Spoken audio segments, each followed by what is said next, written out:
Keeps the sing on. And here we are live at Club Dub Studio on a date with Destinee. And this is our lucky 12th episode, so that's like makes a dozen. I'm Eric Hansen of Eric Hansen Music. You'll have an opportunity to meet us live, both of us in person, at July 15th, Friday night, 5:30 p.m. at Las Positas Winery. The link might be in the show notes or on your screen in case you're watching us off of the SoundCloud. By off of SoundCloud, I mean not on SoundCloud. And but we'll be, typically right now, you'll find us on SoundCloud and YouTube, and we're going to be expanding that. Once we have a sufficient following, we're going to be switching to a live format. And in the meantime, we're testing out some nice Zoom PodTrack P8 equipment, and which has been serving us reasonably in our efforts. We're also have an invisible camera person in the form of a GoPro Max. So that's a new approach that makes for amazing panoramic view of the setting here at Club Dub. And I dabble in music. I'm coming out with a new song. Well, actually, I'm just about to begin writing a new song that's called, you can find the hashtag online already, it is called Work Out the Kinks. And it's, I won't go into the details about the nature of the song, but let's just say that it's a fresh take on Pride Month related themes and the insidious business of child grooming. Also, Floating is now officially in queue for release on July 14. So you'll be able to hear that on SoundCloud, Spotify, and Apple. You'll be able to tell Alexa to play the damn thing. And right now it doesn't work at all, of course. Alexa, play Floating by Eric Hansen. I couldn't find Floating by Eric Hansen, but here is other music by Eric Hansen. Alexa, stop. So anyway, and it's playing music from some other... Well, anyway, that will be remedied very shortly. And again, July 14 is the official release date. Destinee is with me here now. She had another exciting morning that involved Starbucks again. And she has other things to share, and I'll hand the mic to her now. Hi, my name is Destinee. I am a bartender. I'm starting my own candle business soon called Bristling Bee Candles. I'm also going to be creating t-shirt designs on the same website. And I'm also a crazy cat mom. That's it about me. But yeah, I experienced the exact same happenings this morning as I did last Saturday. So last Saturday before the show, I just had some interesting information to share. I had gotten Starbucks that morning and got into my car and immediately tried to like pick up the cup. And if you're watching, I'll just show you. I tried to pick up the cup from like the top of the cup, and the lid popped off and it slipped out of my hand and spilled all over my car. So this morning I had some problems in Starbucks, which I'm not very happy about. Actually, I usually don't have problems with Starbucks. I actually prefer Starbucks more than I prefer Pete's now, because I feel like the culture at Pete's is not very nice, while the culture at Starbucks, usually you go in, people are really happy. They're happy to see you. Like, hi, how are you? What can I get for you? Can I help you? Oh, like, let me get that for you. That's usually the response you get for people who work at Starbucks. Whilst at Pete's, it is far from that. But today I had a different experience. I went into Starbucks and I had ordered ahead my mobile order.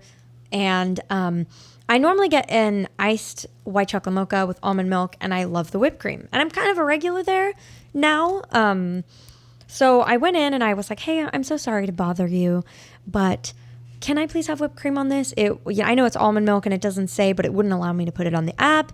And the woman who worked there she just took my cup and like put the whipped cream on it. And I was like, can I also have 2 straws for my drinks and the hot sauce that goes with the sandwich? And she just takes my cup, puts the whipped cream on it, doesn't say anything, ignores me, and then walks away. And then the other girl who was standing there was like, she handed me the 2 straws. So I'm standing there and I'm like waiting for the hot sauce. And I was like, I'm so sorry to bother you guys again. Can I get the hot sauce that goes with the sandwich?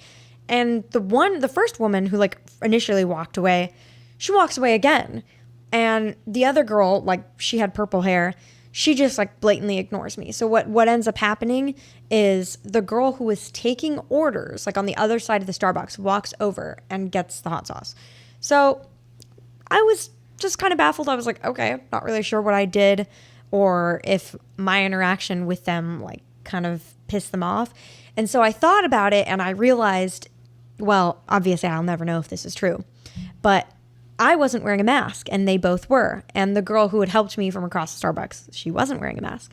So I think that had everything to do with it, that they were just saw I came and I didn't have a mask, and that just pissed them off and that peeved them off so badly that they were very rude to me. And again, this morning, right as I was walking inside, I was getting out of my car, I did the exact same motion to pick my coffee cup up, and the lid came off and spilled coffee everywhere. I didn't like lash out, but I was pretty aggravated because last time the coffee spilled everywhere, my boyfriend and I, the past couple of days, we deep cleaned, like we didn't shampoo it, but we like vacuumed it. We pulled out the mats to like prepare them to shampoo them. And I even bought a shampooer. And because the mats weren't there, I spilled coffee. It spilled in the exact same spot that I spilled last time, but the mats weren't there. So this time it spilled on the base of my car. So that's great. We don't just have to shampoo the mats now. We have to shampoo underneath the mats. So this is becoming a problem. And Eric says that the solution to this would be to just drink coffee at home. Yes, in fact, Starbucks can lead you into trouble. But I used to have fun there, and they used to have like a very friendly kind of staff that were relatable, charming. And I used to live at Starbucks long before I got my own damn hardware and equipment to invest in some infrastructure at the Club Dub kitchen. So I would head over to get my damn iced lattes, and that was absolutely an essential part of every day. And every day involved at least one trip to Starbucks, or later on more at Pete's, because of the different characteristics of the coffee primarily. But I went with a friend one time, and they wanted the Frappuccino, and I just was never really into those kind of sicky sweet drinks. Mm-hmm. So I got my iced latte, and I just found it difficult to order a frap without the word friggin', because friggin' and frap just are married in my mind. So I'm at the front of the line, and I politely order my iced latte and a friggin' frap. And so the young ladies gracefully take the order down. And then there's more people that have filed in line, and I'm standing back next to a table against the window with my friend. And then about 5 minutes later, I hear this delicate voice from behind the counter. Your friggin' drinks are up. And so everybody, I'm looking over, and everybody standing in line is looking at each other like with these bewildered stares, like what the, because apparently they missed the nature of the order itself. And so I corrupted the young ladies that were attending to the latte requirements. I also had a lot of fun at the Pete's, where anytime that I'd order like those pumpkin pie bars, and those are seasonal, but those things, they're not proper by themselves. So the only way to really enjoy that is whipped with cream. Yes. I knew it. So I knew that these people had whipped cream, so I would order it that way, and it was kind of unique for them. They're like, huh? So I'm like, yeah, just can you put whipped cream on this? And they're like, oh, okay. So they put it on the plate. They take the thing and they decorate it, and I'm like, just enough so you can't see the pie. So they basically just bury it in whipped cream, which was very satisfactory for me. And even then, I'm not sure if it was enough whipped cream. And also I would often comment, if somebody else was with me and they were ordering something with a good whipping, I'd be sure to let the staff know that my friend was deserving of a good whipping. And so it's important to have a little bit of fun at the coffee counter. So there's a cultural aspect of it. So when people do spend like much more money than they should on that, then there's that payback in interacting with other human beings, which apparently has failed completely in the most recent story shared by Destinee. Yes, true. But yeah, I do have to say, I love getting my morning Starbucks. We don't do it every morning. We decided to do it once or twice a week just because it is really expensive and we're trying to save money. But, it is kind of a nice ritual routine to go to Starbucks and get our usual order. And I don't know. Wesley and I were talking about this the other day, but like we want to buy an espresso machine. So we were looking up online, like trying to find the exact espresso machine you have. Because I told him, I was like, espresso machines are expensive, babe. Like you can't get them for $100, $200. Those things are crap. How much was yours? Well, online I got it for $540, and it's Nice. the Magnifica by DeLonghi. So, don't be shorted on your coffee making requirements. Go long with DeLonghi. And I actually thought that yours was over $1,000. it's the retail is like $1,100, but online price was always consistently $540. And I know this because I bought two. What? And why did I buy two? Because the grinder eventually failed after a couple years of operation on the first one. Oh. But this thing is used at least 2 or 3 times a day. Yeah. And it feeds at least 2 or 3 people's coffee requirements for most of its life. And, I was kind of joking. How many years was it like 5 years or was it like 2 years? Oh, I got this. I must have got it like 6 years ago. Okay. And at first I got one of these Pavoni machines because Yeah. everyone says, oh, you got to get the Pavoni. So it's this big thing with a friggin' handle on it that you like pull down and awesome. press your espresso, and you grind the beans manually with a separate grinder, load it. I actually train my children to do it when they're very young. So I have some cute little baby videos where they're like packing the coffee in and getting it in there. So I was training them to be baristas when they were long before they arrived to kindergarten. Yeah.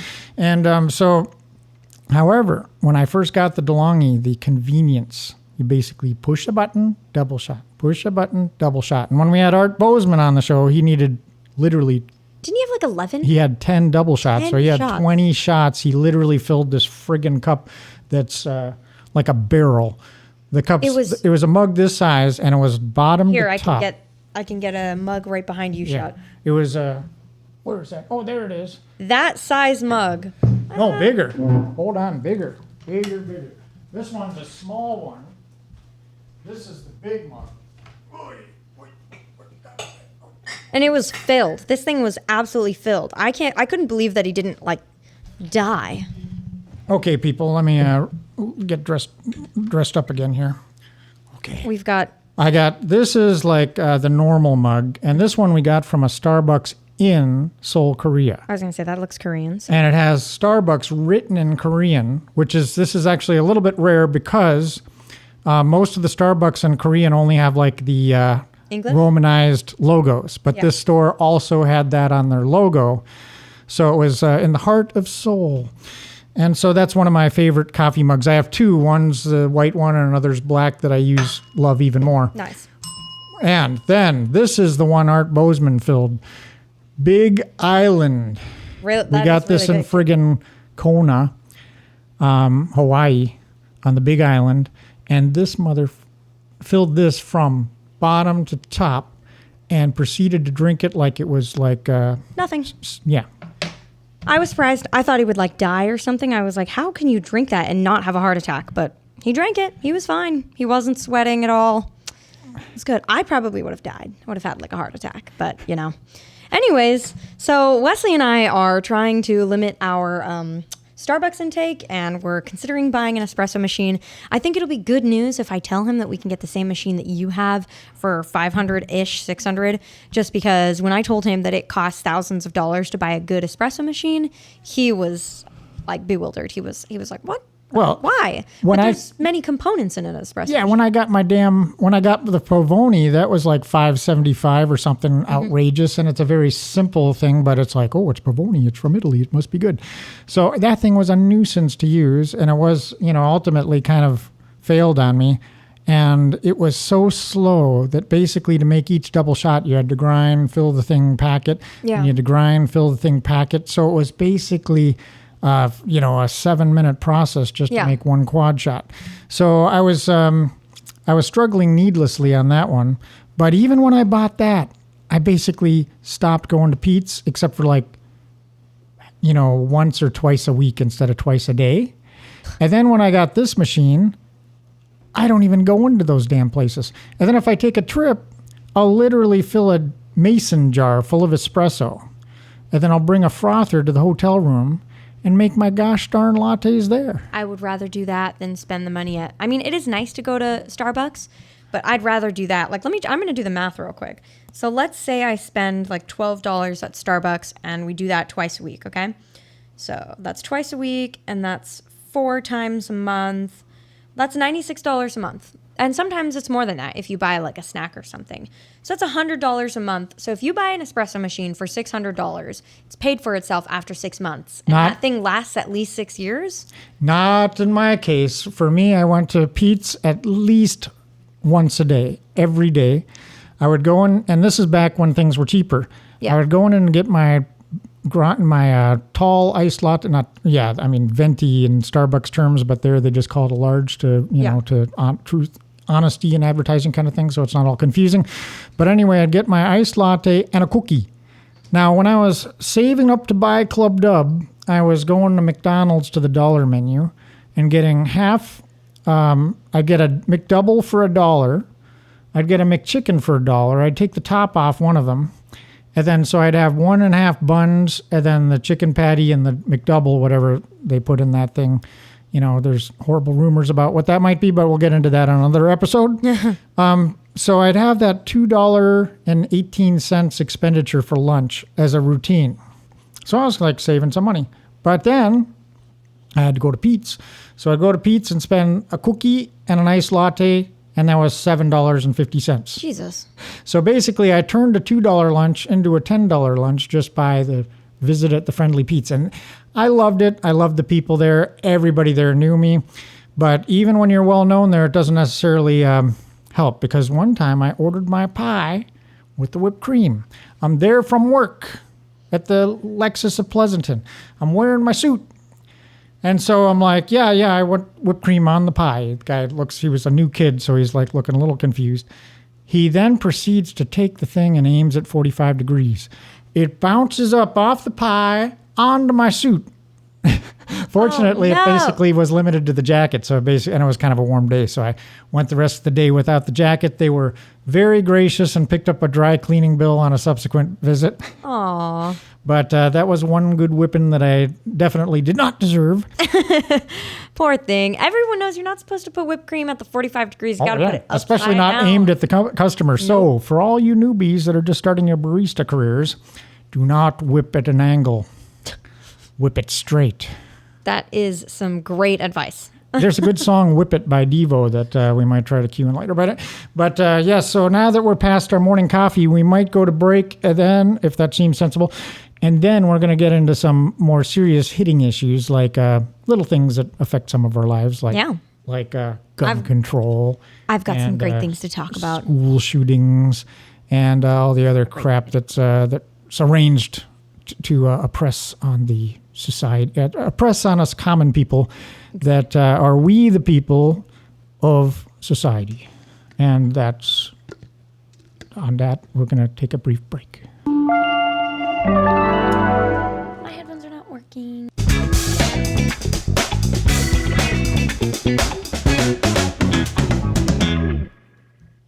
The right is full of cowards, but the left is just full of sick people. People will go at great lengths to politicize and weaponize a tragedy. I want to address the leftists out there that think this is a gun problem. We've had guns here since the dawn of time, but only in the last 20 years have we had mass shootings. Every single year, it gets more difficult to get a rifle, but every single year we see more mass shootings. So please explain to me how this is a gun problem and not a mental health problem. And you sick bastards, the one that say, how many children need to die before you give up your Second Amendment? All of them. Is that what you want to hear? Is that the sound clip you're looking for so you can dunk on the right-wingers? Nobody's out to solve problems anymore. It's all about dunking on the political opposition. To the right-wingers out there saying maybe it is time for gun control. Here's a PSA for everybody that doesn't seem to quite understand the purpose of the Second Amendment. Second Amendment's not for hunting. It's not for the range. It's not for self-defense. Second Amendment is leverage against your government. It's a dead man switch. Purpose of the Second Amendment is to live free or die. To the lefties, oh, you think you stand a chance against the military? No, I don't. I'm not stupid. Push came to shove, an AR-15 is nothing compared to an F-35. If it really came down to it, the first Marine who was a decent shot would probably take me out. But the point is that they would have to take me out, that I will go down swinging. And most people are tired of saying that what happened is an absolute tragedy. When you hear the details of what actually happened in Texas, it's pretty tough to imagine. Even if I thought that abolishing the Second Amendment would somehow stop all school shootings, I still wouldn't do it, because I'm not some emotional single-issue voter. You can't just look at single issues in a vacuum. You have to look at them with respect to everything else. You know, more kids die every year sniffing fentanyl than being shot by an AR-15, but you'll fight to keep that southern border open. More Americans die at the hands of illegal immigrants, but you'll fight to keep that southern border open. So are you really about saving lives, or is it just about disarming your political opposition? After JFK, we beefed up security for politicians. After 9/11, we beefed up security at airports. All these tragedies throughout history, and we beef up the security at the places where they occur. Except for schools. There are 380,000 unemployed veterans in the United States. Most of them are working age, but a lot of them have problems because they feel like they don't have a place in society. They don't feel like they have support, and they don't feel like they have a purpose. So maybe instead of sending $40 billion to fund a war on the other side of the world, we're spending more money so that children can learn about their teachers' kinks. We could instead put 2 veterans that are already well-trained in every school that would happily lay down their lives to protect those kids. To me, and for the people, and for the veterans, and for the children, that sounds like a win-win. And to all the fucking British people out there, we don't give a damn what you guys got going on in England. Not one single damn. You gave up your guns and the government hasn't turned on you? Wow, that's because you're a domino and we are the first domino. American right-wingers are the only thing keeping the entire world in check. Maybe you can discuss that over your next tea and biscuits. I forgot to mention all the people saying this is a Republican problem because they're all in the back pockets of the gun lobby. First of all, the gun lobby's broke. And second, all those people crying about the gun lobby won't say a word about what Big Pharma is doing to young people in America. So to all the anti-gun people, you're a liar and a coward and you don't actually care about children. And to the few real men left out there in Western society, stay hard. That was so amazing. I am so glad that you shared that. I have never heard that man. And all I have to say to that is every action has a cause and a reaction. So he is incredibly intelligent. I would love to share that on my Instagram. I would love to share that on my Facebook. Everything that he said is absolutely correct. And I am just astonished at what he said there. I'd like to say one more thing too, that I heard it this morning. My boyfriend was scrolling on TikTok and I was watching Timcast IRL and I heard what he was watching and I told him to restart it because I was just curious about what it had said. So this is, I'm not claiming credit, but because I don't have it, I can't say where I heard it from. It was just a video on TikTok. So this man has a son and his son came out to him and said, "Daddy, everyone at school is talking about gun control. I don't understand. Why is this important? What does it mean?" And his father says to him, "Well, remember in Star Wars when Anakin Skywalker killed all of those younglings with his lightsaber? Well, imagine if everyone were to take, or if we were to take away those lightsabers away from everyone to prevent that from happening ever again." And his son goes, "But Daddy, that doesn't make sense because not everyone does that. That was a terrible thing, but there's tons of people in the galaxy who are using their lightsabers to fight for good." And his dad, who is an incredible father, said, "Yes, son, that's exactly what they're fighting about." And I just think that that is an incredible way to look at this because it's exactly what's happening. I know that a lot of people on the left, they worship Hollywood. They're big Star Wars fans. A lot of lefties are Star Wars fans and Star Trek and Harry Potter and all of those big Hollywood movies. And this is just a great way. This is just a great way to get people who are, sorry, hold on. This is just a great way for people who are big fans of Hollywood productions like that, for them to understand the concept of the gun grabbing. So excellent. Yes, that's communicating things kind of in language that might be more relatable to the people that are basically,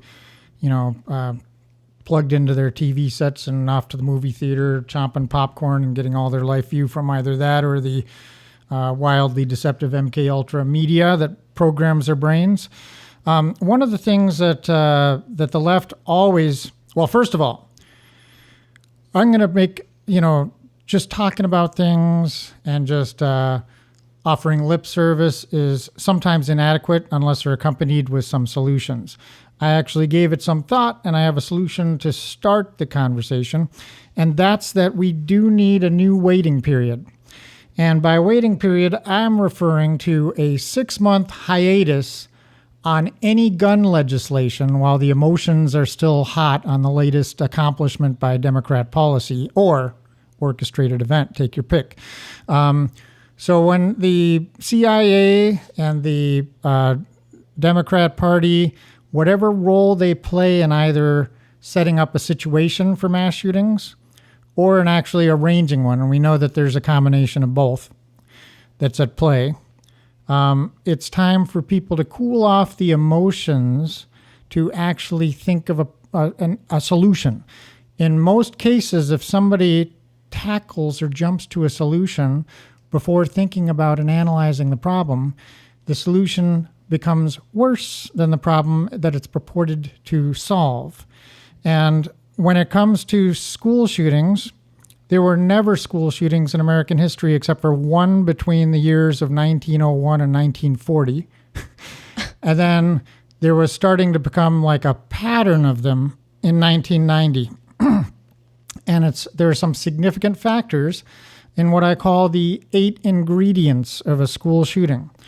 And I'm going to put a link in the bio for that commentary by the other gentleman, but I'm also going to link you to an article that I prepared called A Recipe for a Parkland Shooting that I happened to write in March of 2018. And the first ingredient of 8 is Promise Program, and that's entirely owed to the Obama administration. The second ingredient is psychiatric drugs destroying brains and empathy. And the science tells us that anti-anxiety medicine will eliminate empathy, which makes a sociopath, which makes a very dangerous person. And I have a college-age niece that shared with her dad, my brother, that 80% of her friends are on medications. And these are primarily to cure, it's like now a trendy to have mental illness. It's unbelievable. So they're all taking these ridiculous drugs that are actually giving them real mental illness and creating extreme long-term problems, including Parkinson's at a young age, which never happened before. Now there's an epidemic of Parkinson's in young people, and it's because of medication after medication after medication. It's also destroying their livers or putting them on dialysis. So it's a health crisis and a mental health crisis. Additionally to that, these drugs that they've proven with studies, they took some rats and they put one rat in a distressed situation where it's trapped, where it's going to die. It's in a trap and being harmed. Now, the other rats will actually go and rescue the rat that's in trouble in ordinary circumstances.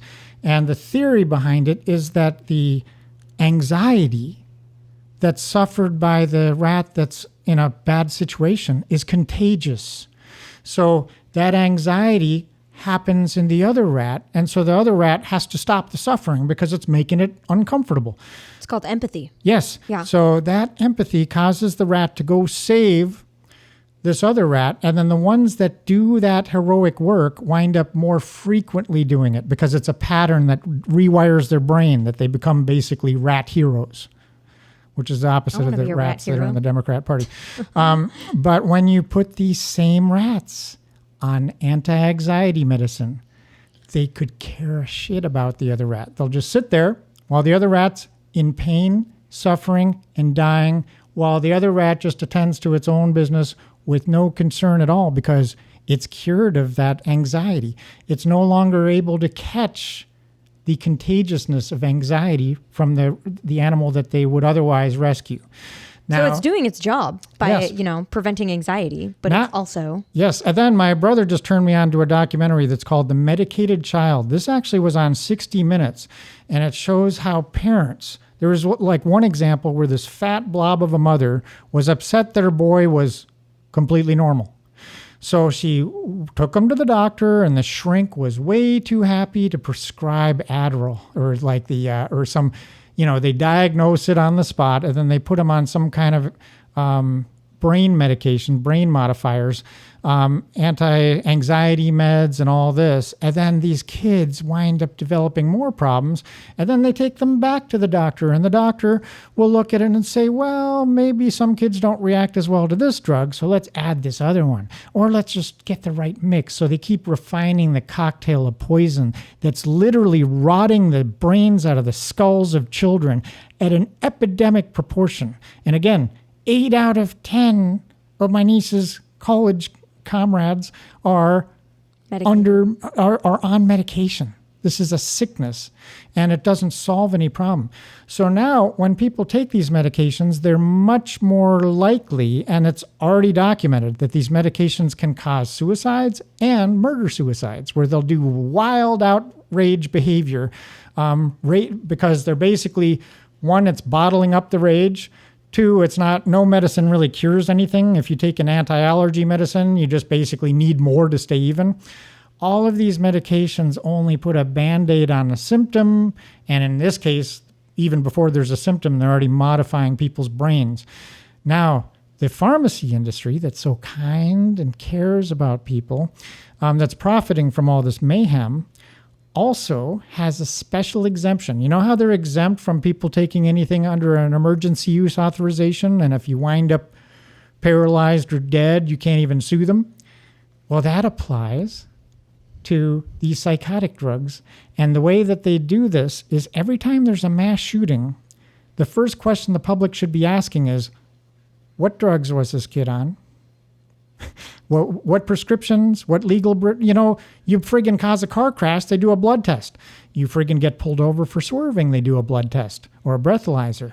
And sometimes it's not even constitutional, but it's like, well, you're on the road, so we demand to know what you're on, right?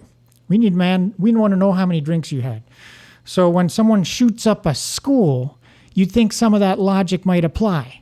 It doesn't. The pharmacy industry lobbied to get legislation passed by friggin' Democrats so that medical privacy is an excuse for barring access.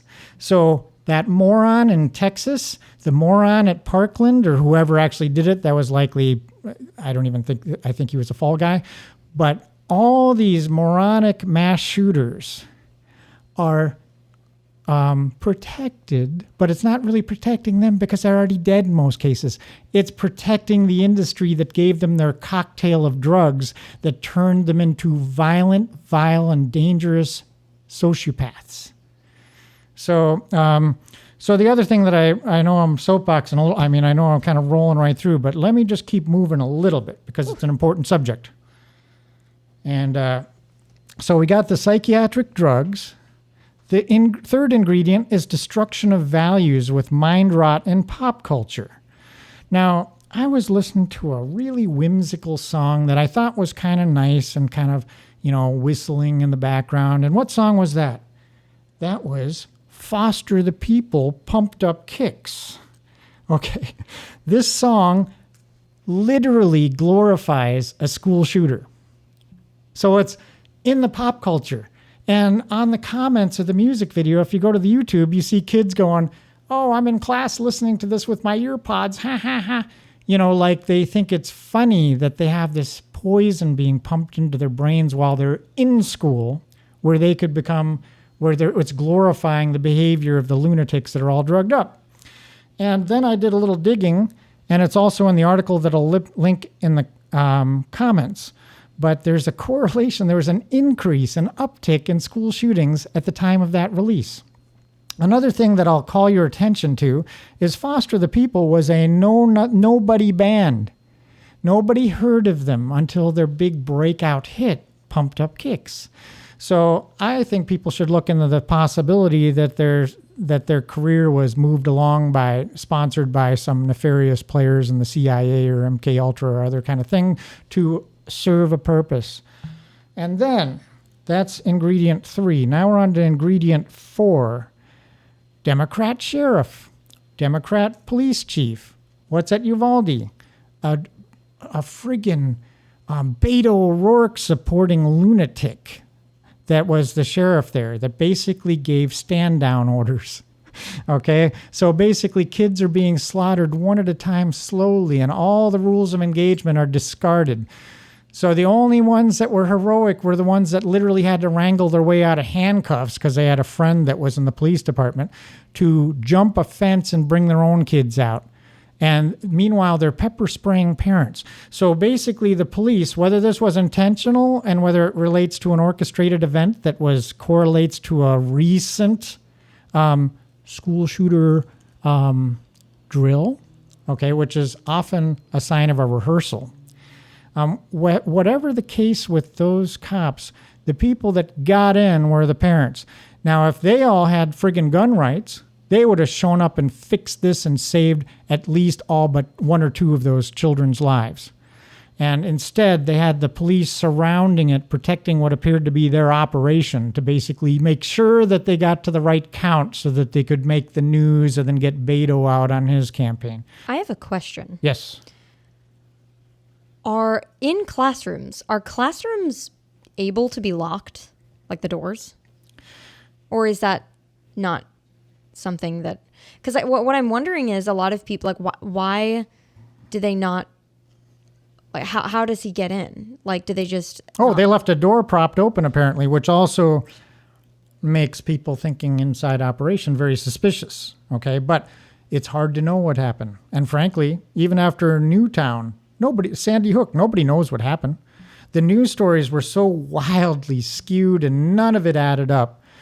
Like, there's no video footage. They don't have video footage of, like, on the school. The doors aren't being locked. They don't have, like, what is this? Yeah, so the entire all the appearances is whenever these things succeed, it's because of a gun-free zone. And that brings us to ingredient 5. Biden's gun-free zone law of 1990. Mm-hmm. So when Biden was still just a corrupt senator, and before he went from being, low IQ and deteriorated into full dementia, this buffoon passed a law that's called the Gun-Free School Zones Act of 1990. That's significant because the first mass shooting at school in decades happened in the 90s. So this is another example of setting up a situation, and it doesn't apply to the schools of the elites. Obama's daughters attended a school with 11 armed guards. Okay, it looks like a militarized complex. And it's like, we can't arm teachers or put people with guns in a school. That only makes it worse. Well, for some reason, none of the elites pushing gun control ever experienced the loss of a child due to gun absurdities at school. That has everything to do with the Jedi example I gave earlier. And then, that's not enough. Ingredient 6, school shooter training camps. Okay. Yeah, this is something I've never heard of, other than what you've told me, and I need to look into this because that's crazy. Now, on August 8th, 2018, major publications, including the friggin' lying morons at CNN, published about the school shooter training camp. Okay? So it's not conspiracy theory. It's not somebody's making up. And this basically, they discovered these Islamic black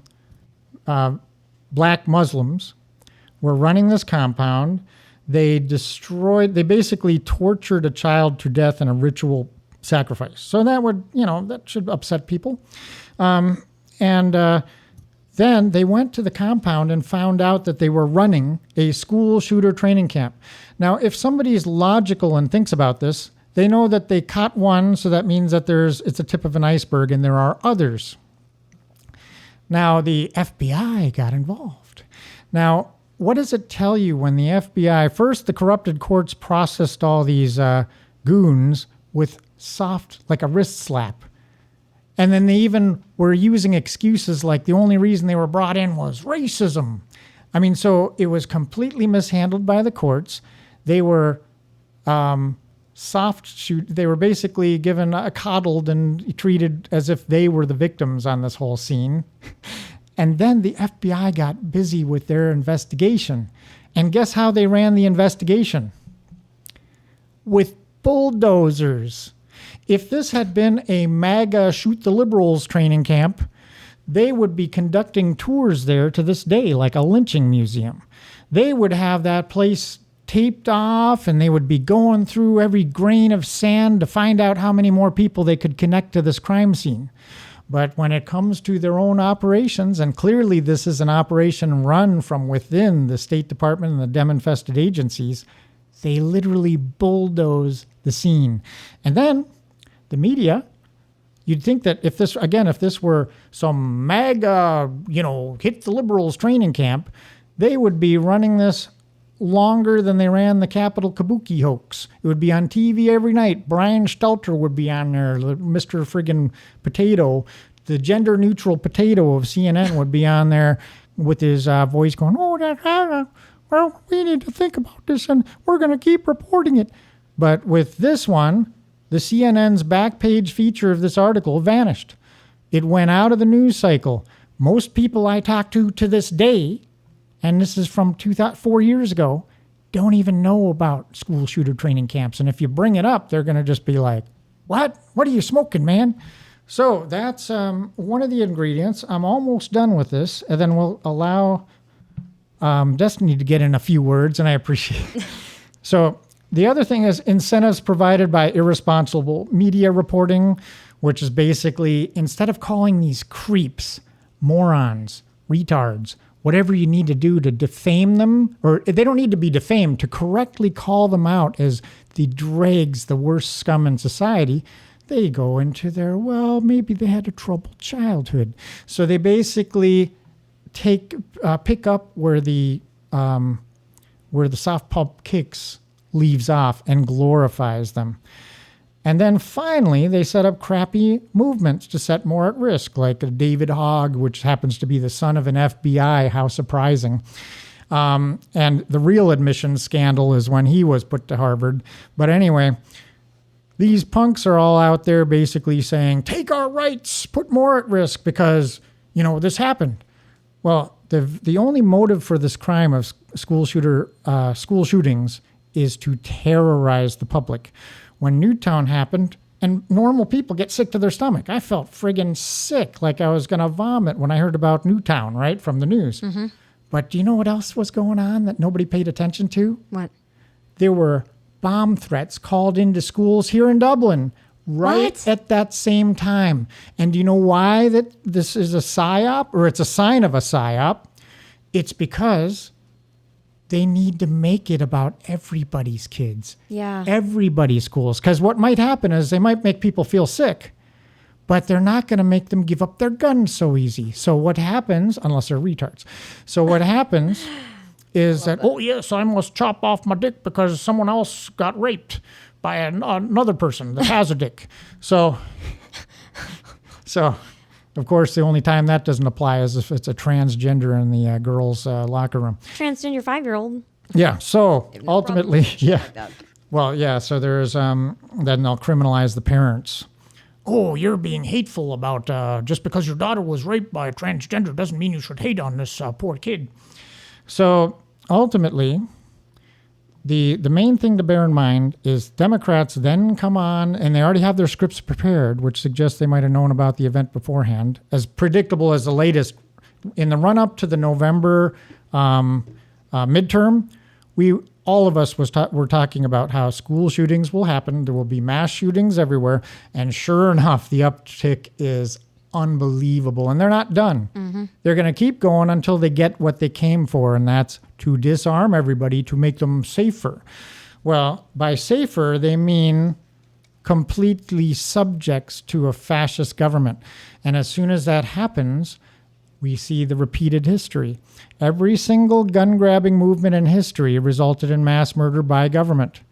And 200 million have already perished from gun grabbing. It's funny that you say that because I was watching Tim Cast IRL the other night and Dennis Prager was on, and he said the exact same thing. Apparently his major in school was communism and fascism, and his entire take on it was, well, every single time in human history where we have tried to take guns from people, it has always resulted in the exact same outcome.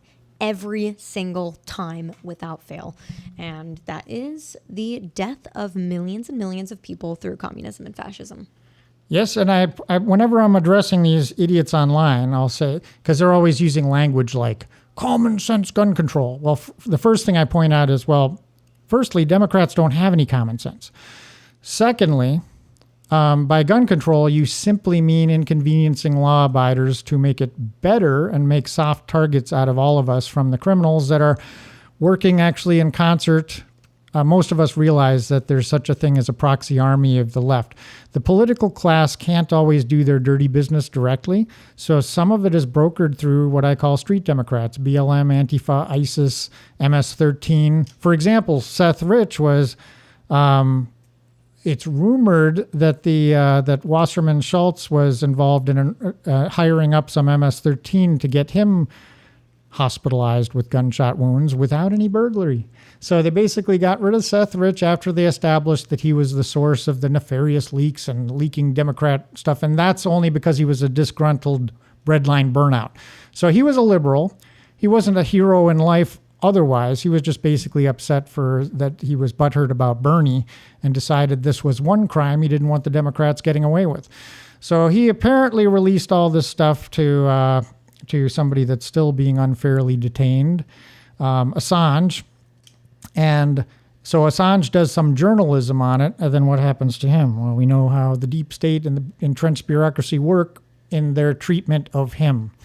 The left always talk about whistleblowers when it's some windbag like Colonel Vindman, but they actually don't respect actual whistleblowers. For example, one whistleblower that was narking on Obama, committed suicide by a shot to the back of his head just, maybe a couple of years ago. So ultimately, there's great costs that people pay when they basically decide that they're going to trust government to be the only ones with guns. And all of history shows that doesn't work. 200 million already paid the price, while the lefties are asking us, how much until enough is enough? That's what I asked them back. 200 million have perished at the altar of your gun grab cult. And countless more lives were utterly destroyed. So when 200 million people are murdered, think of their families. That's 7 times as many lives are ruined. So take 200 million times 7, and that's how many lives were destroyed by gun grabbing. So how much of that do we need to accept until they'll agree that enough is enough? And that's pretty much all I had to say for the moment.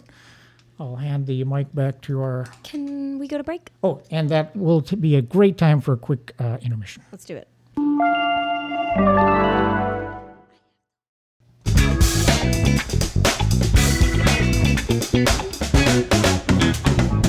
We're going to format this show like a sandwich, where the meat's in the middle, and then we have the lighthearted discussion of coffee, and then now we have something a little lighter and less heavy for Destinee to share with us.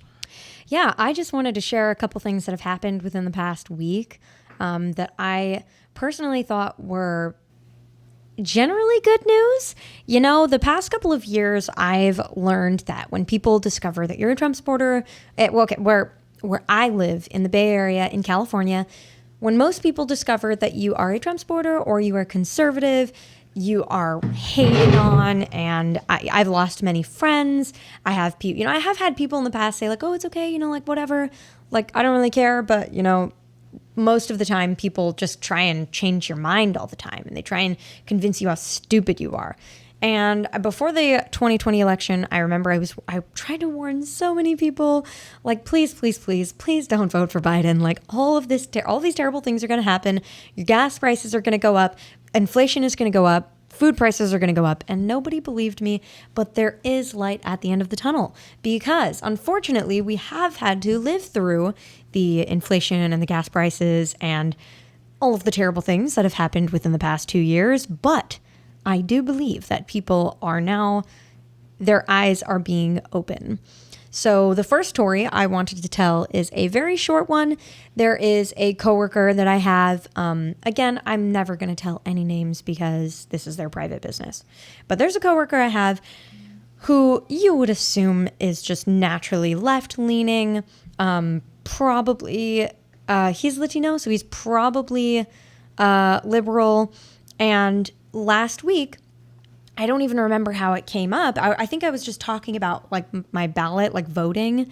And he just goes into like a quick rant of like, oh my God, Trump tried to warn us. He told us about these gas prices. He told us about the inflation. He said all this. He tried to warn us. I didn't believe him, but look where we are now.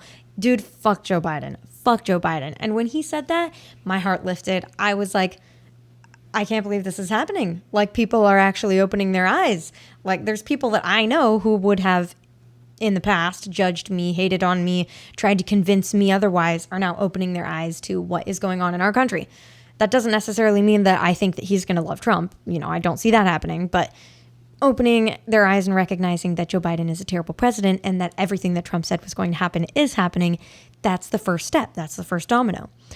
Now, one other story that I'd have to tell, this happened last night. So a Mexican family comes in and they're very nice. They're sweet. I walk up to their table and I'm like, hi guys, my name is Destinee. I just want to let you guys know of parties of 6 or more, we do add an automatic gratuity of 18%. And they were just questioning, this is a party of 8, by the way.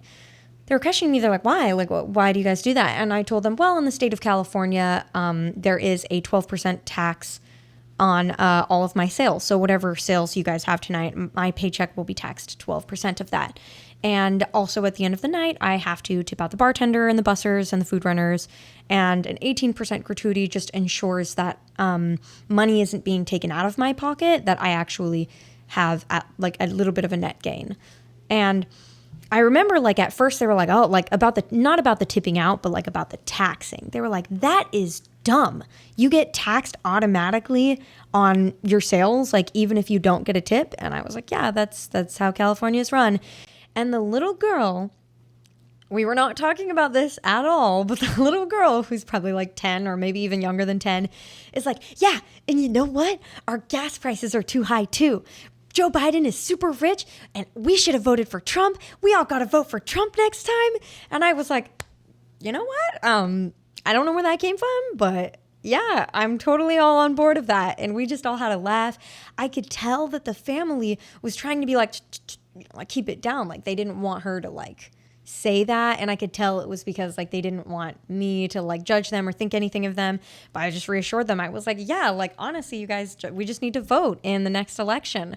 Like, are you old enough to vote? Like, if you're old enough to vote, like vote for a new governor. Our governor is corrupt and sick. And it was just a really lighthearted experience. And I know this is terrible, but just like, I wouldn't have assumed that a Mexican family would be of that, you know, thought process. I would assume that they're a little bit more left leaning, but the fact that all of them like kind of jumped on board, I think it just goes to show, one, don't judge a book by its cover.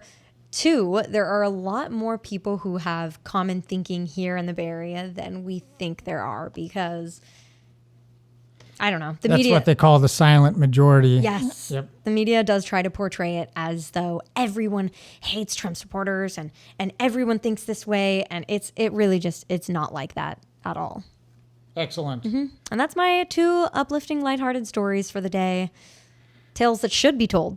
Yes, and I'm going to probably roll out with a little feature of the predictions made by the last legitimate president as they pertain to the campaign promises being implemented by the by the installed fraudulent presidency. And it was another fantastic. Was there anything else? Oh, wait, we have another thing that Destinee's going to share a shirt design she's working on that's going to be on the War on Press store. Yep, there's going to be 3 stores, so there's going to be War on Press. I have my own website on Etsy that I will be linking soon. Just kidding. There's 2 stores. And then I have a t-shirt design. It is napping is my full-time job. And then there's a picture of a cat. I haven't drawn the cat yet, but this is the t-shirt design. I will have this in multiple different colors. And yeah, I'm just trying to come up with some creative, cute little designs to add. And just look forward to that. Yeah, we have some stuff that's cute, and we have some stuff that might have a slight political tone to it. Like the shirt I'm wearing right now is also available on, this one's available on elh1.store. elh1.store. That's the Eric, guy walked away from the mic. That's the Eric Hansen music brand, and it's from the Shirts Online series. And it basically is demonstrating something that you might search for and see what happens. Search globalist pricks. Put it in any browser right now and you'll be amazed. And that may be the end of another great date with Destinee. And we'll look forward to seeing you next week for more hard-hitting and lighthearted topics, just the right exact blend. And that's all for this time. Thank you so much for joining us. And for those that enjoy our efforts, please do make some effort to smash the corresponding buttons to stay in touch. Like, share, subscribe, and we'll see you on the next one.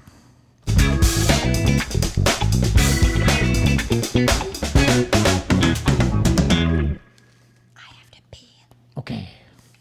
Before I took office, there were a lot of folks out there making some pretty bold predictions about how things would turn out. You might remember some of the predictions. They're coming for your guns, they're coming for your jobs, and they're coming for your freedom. They hate American energy, and Joe Biden will shut it all down. He's going to. That if I became president, Biden's elected, he will wipe out your energy industry. another prediction that is my favorite one, I must add, is that if I got elected, Gas prices going $5, $6, $7 for a gallon. Flood your communities with criminal aliens, drugs, and crime while they live behind beautiful gated compounds. They try to take away your guns, Second Amendment, they want to take it away, while they enjoy private security that's fully armed. I never understood that one. You spend trillions of dollars. Before I took office, there were a lot of folks out there making. And I think you guys get a general idea. And again, thank you for joining us on A Date with Destinee.